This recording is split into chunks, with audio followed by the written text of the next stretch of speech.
ماہم کا تعلق لاہور کے ایک متوسط گھرانے سے تھا۔ وہ نرم دل، خوش اخلاق اور سادہ مزاج لڑکی تھی۔ اس کی شادی 2 سال پہلے ارشد سے ہوئی تھی۔ ارشد بظاہر ایک محنتی اور دیانتدار انسان لگتا تھا۔ ماہم نے سوچا تھا کہ وہ اپنی زندگی کے سب خواب اسی شخص کے ساتھ پورے کرے گی۔ ابتدائی دنوں میں ارشد نے واقعی ماہم کو عزت اور محبت دی۔ شام کو دفتر سے لوٹتا تو کبھی پھول لاتا، کبھی مٹھائی، کبھی کچھ چھوٹا سا تحفہ۔ ماہم کے چہرے پر مسکراہٹ دیکھ کر اسے سکون ملتا۔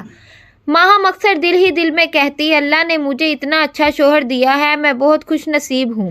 لیکن وقت گزرنے کے ساتھ ساتھ ارشد کے رویے میں تبدیلی آنے لگی۔ وہ پہلے جیسا خیال رکھنے والا نہیں رہا تھا۔ اب اسے کے موبائل کے پاس پاسورڈ بھی لگے تھے۔ دیر تک گھر سے باہر رہنے لگا تھا اور اکثر ماہم سے جھڑک کر بات کرتا۔ ماہم کئی بار سوچتی کہ پوچھے آخر معاملہ کیا ہے، لیکن ہر بار دل میں ڈر آ جاتا، کہیں ایسا نہ ہو کہ سوال کرنے پر رشتے میں مزید دوریاں پیدا ہو جائیں۔ ایک رات ارشد نے کہا، ماہم مجھے ایک ضروری کاروباری میٹنگ کے سلسلے میں شہر سے باہر جانا ہے، میں رات کو گھر نہیں آ سکوں گا۔ ماہم نے مسکرا کر سر ہلا دیا، ٹھیک ہے، اپنا خیال رکھنا۔ ارشد سامان لے کر چلا گیا۔ گھر میں سناٹا چھا گیا۔ ماہم نے قرآن کھولا اور دل کو سکون دینے لگی، مگر اسے اندازہ نہیں تھا کہ یہ رات اس کی زندگی کی سب سے کالی رات بننے والی ہے۔ آدھی رات کے قریب دروازے پر دستک ہوئی۔ ماہم چونک گئی۔ اس وقت کون آ سکتا ہے؟ اس نے دروازہ کھولا تو سامنے وسیم کھڑا تھا۔ وسیم ارشد کا قریبی دوست تھا۔ وہ اکثر گھر آتا جاتا رہتا تھا۔ اس نے مسکراتے ہوئے کہا، بھابی پریشان نہ ہوں، بھائی نے کہا تھا اگر کوئی کام ہو تو میں دیکھ لوں گا، اس لیے آ گیا۔ ماہم نے جھجکتے ہوئے کہا، جی ارشد تو شہر سے باہر گئے ہیں؟ وسیم بولا، جی مجھے پتا ہے، اسی لیے تو آیا ہوں، آپ کو اکیلا چھوڑنا ٹھیک نہیں سمجھا۔ ماہم کو کچھ عجیب سا لگا، لیکن شوہر کے دوست کو انکار بھی مشکل تھا۔ وہ اندر آ گیا۔ یہاں سے وسیم کے اصل عزائم اور ماہم کے خوفناک امتحان کا آغاز ہوگا۔ وسیم صوفے پر بیٹھا تو بظاہر وہ عام باتیں کرنے لگا، مگر اس کی نظریں بار بار ماہم کے چہرے اور وجود پر ٹک رہی تھیں۔ ماہم نے گھبراہٹ میں کہا، ماہم میں آپ کے لیے چائے بنا دیتی ہوں۔ وہ اٹھنے لگی تو وسیم نے ایک لمحے کو اس کا ہاتھ تھامنے کی کوشش کی۔ ماہم فوراً پیچھے ہٹ گئی۔ ماہم سخت لہجے میں، یہ کیا بدتمیزی ہے وسیم بھائی؟ آپ میرے شوہر کے دوست ہیں، آپ کو یہ زیب نہیں دیتا۔ وسیم مسکرا دیا، مگر اس مسکراہٹ میں ایک زہر چھپا تھا۔ وسیم، دوست؟ تمہیں کیا لگتا ہے تمہارا شوہر فرشتہ ہے؟ ماہم، تم نہیں جانتی وہ کس کھیل میں لگا ہوا ہے۔ ماہم کے دل کی دھڑکن تیز ہو گئی۔ ماہم، کیا مطلب؟ صاف صاف کہو۔ وسیم نے آہستہ آواز میں کہا، تمہارے شوہر نے مجھے خود کہا ہے کہ تمہیں آزما کر دیکھوں۔ یہ سن کر ماہم پر جیسے بجلی گری۔ زمین اس کے قدموں تلے سے کھسک گئی۔ ماہم چیختے ہوئے، چپ کرو، جھوٹ بول رہے ہو تم۔ وسیم قہقہ لگا کر بولا، جھوٹ؟ ہا ہا، ارشد نے ہی کہا تھا کہ تمہاری بیوی نیک اور سیدھی ہے۔ دیکھنا چاہتا ہوں تم کب تک اپنی عزت بچاتی ہو۔ ماہم کے آنسو نکل آئے۔ اس کے کانوں میں گونج رہا تھا، کیا یہ سچ ہے؟ کیا میرا شوہر واقعی ایسا کر سکتا ہے؟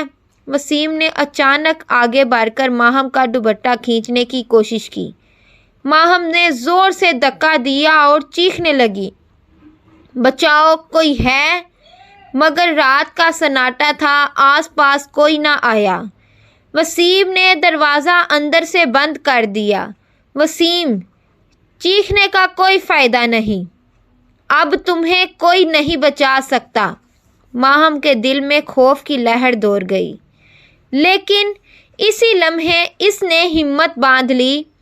قریب ہی میز پر رکھا ہوا چراغان اس کی نظر میں آیا۔ اس نے پوری طاقت سے چراغان وسیم کے سر پر دے مارا۔ وسیم زمین پر گر کر تڑپنے لگا، خون نکلنے لگا۔ ماہم کانپتے ہاتھوں کے ساتھ کمرے کے کونے میں جا بیٹھی۔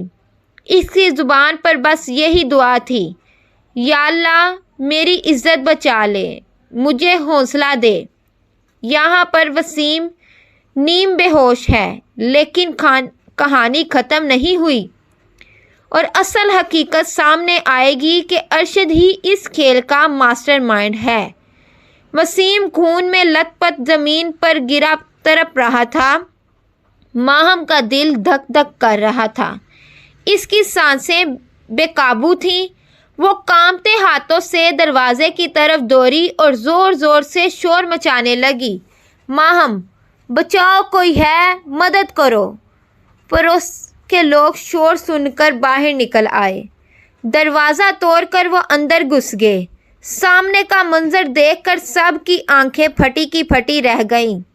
وسیم نیم بے ہوش اور خون آلودہ حالت میں زمین پر پڑا تھا، اور ماہم کونے میں سہمی بیٹھی تھی۔ پڑوس کی ایک عورت آگے بڑھی اور ماہم کو تھام کر بولی، بیٹی یہ سب کیا ہوا؟ ماہم نے روتے ہوئے ساری کہانی سنا دی۔ کچھ ہی دیر میں پولیس بھی آ گئی۔ انسپکٹر ندیم، جو سخت مزاج مگر انصاف پسند آفیسر تھا، اس نے صورتحال دیکھ کر فوری طور پر وسیم کو اسپتال بھیجنے کا حکم دیا اور ماہم کو تسلی دیتے ہوئے پوچھا، انسپکٹر ندیم، بی بی آپ گھبرائیں نہیں، صاف صاف بتائیے یہ سب کیسے ہوا؟ ماہم نے روتے ہوئے ہر بات بیان کر دی، وسیم کی بدتمیزی، اس کے مکروہ عزائم، اور سب سے بڑھ کر یہ کہ وہ بار بار کہہ رہا تھا کہ یہ سب کچھ ارشد کے کہنے پر کر رہا ہے۔ انسپکٹر نے تیزی سے نوٹ کیا اور بولا، اگر یہ سچ ہے تو معاملہ بہت سنگین ہے۔ پولیس نے وسیم کو ہوش میں آنے کے بعد تفتیش شروع کی۔ پہلے تو وہ ڈرا سہما رہا، مگر جب ثبوت اور گواہوں کا دباؤ بڑھا تو آخرکار پھٹ پڑا۔ وسیم روتے ہوئے، ہاں یہ سب ارشد کے کہنے پر کیا۔ اس نے کہا تھا کہ میری بیوی کی وفاداری کو آزمانا چاہتا ہوں، اور اگر وہ کمزور پڑی تو اسے چھوڑ دے گا۔ انسپکٹر کی آنکھوں میں غصے کی چمک آ گئی۔ انسپکٹر ندیم، یعنی تم دونوں نے مل کر ایک عورت کی عزت کے ساتھ کھیلنے کی سازش کی؟ شرم نہیں آئی؟ وسیم خاموش ہو گیا۔ دوسری طرف جب ارشد واپس آیا تو پولیس نے اسے بھی گرفتار کر لیا۔ ماہم کی آنکھوں کے سامنے وہ شخص کھڑا تھا جسے اس نے اپنا سہارا سمجھا تھا۔ ماہم چیختے ہوئے، یہی تھا اصل مجرم جس نے میری عزت بیچنے کی کوشش کی۔ ارشد نے پہلے انکار کیا، لیکن جب وسیم کے اقبالی بیان اور کال ریکارڈ سامنے آئے تو وہ جھوٹ چھپا نہ سکا۔ پولیس نے دونوں کو عدالت میں پیش کیا۔ ماحول سنجیدہ تھا۔ ماہم کی آنکھوں میں آنسو تھے، مگر اس کے لہجے میں اب لرزش نہ تھی، بلکہ ایک مضبوط عورت کی جھلک تھی۔ یہاں پر کہانی اپنے فیصلہ کن موڑ پر پہنچ رہی ہے۔ لاہور کی اسٹیشن کورٹ میں ایک بڑا ہجوم جمع تھا۔ میڈیا کے کیمرے، رپورٹرز اور عوام، سب کی نظریں ایک ہی مقدمے پر تھیں۔ ایک شریف عورت کے ساتھ اس کے شوہر اور دوست نے جو کھیل کھیلا تھا وہ پورے علاقے میں موضوع بحث بنا ہوا تھا۔ ماہم عدالت کے کمرے میں داخل ہوئی تو سب کی نظریں اس پر جمی تھیں۔ سفید شلوار قمیض اور سر پر اوڑھی ہوئی چادر میں اس کا چہرہ آنسوؤں سے بھیگا ہوا تھا۔ مگر اس کی آنکھوں میں ایک عجیب سی طاقت جھلک رہی تھی۔ جج صاحب نے کارروائی شروع کی۔ سب سے پہلے وسیم کو کٹہرے میں لایا گیا۔ وسیم کانپتی آواز میں بولا، جناب والا، میں اپنی غلطی مانتا ہوں۔ یہ سب کچھ میں نے ارشد کے کہنے پر کیا۔ اس نے کہا تھا کہ اپنی بیوی کی عزت کو پرکھنا چاہتا ہے۔ اگر وہ بچ نہ پائی تو وہ اسے چھوڑ دے گا۔ عدالت کے کمرے میں سناٹا چھا گیا۔ لوگ ہکا بکا رہ گئے۔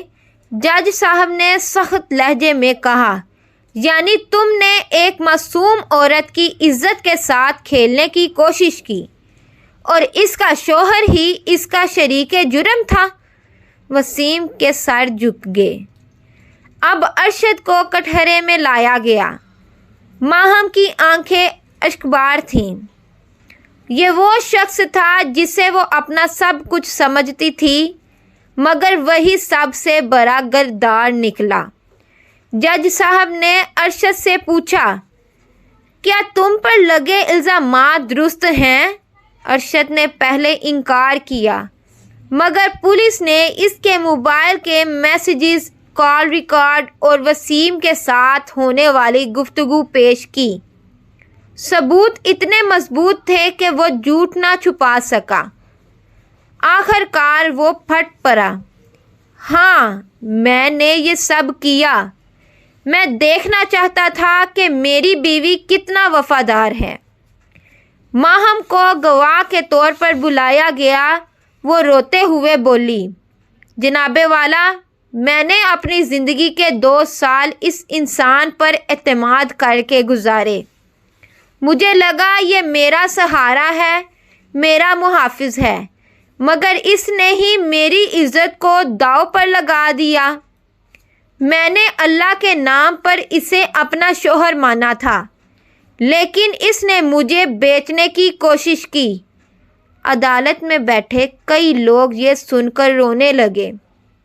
جج صاحب نے گہری سانس لی اور کہا، یہ عدالت وسیم کو عورت کی عزت پامال کرنے کی کوشش پر 7 سال قید بامشقت کی سزا سناتی ہے اور ارشد کو اپنی بیوی کی عزت کا سودا کرنے کی سازش پر 10 سال قید کی سزا دی جاتی ہے۔ پورے حال میں ایک لمحے کو سکوت چھا گیا، پھر سب نے تالی بجا کر اس فیصلے کو سراہا۔ ماہم نے آسمان کی طرف دیکھ کر کہا، یا اللہ، تیرا شکر ہے تو نے میری عزت بچائی اور سچ کو سامنے لا کھڑا کیا۔ اس لمحے وہ صرف ایک مظلوم عورت نہیں رہی، بلکہ سب کے لیے ہمت اور غیرت کی ایک مثال بن گئی۔ عدالت کے فیصلے کے بعد ماہم کے دل سے ایک بوجھ اتر گیا تھا۔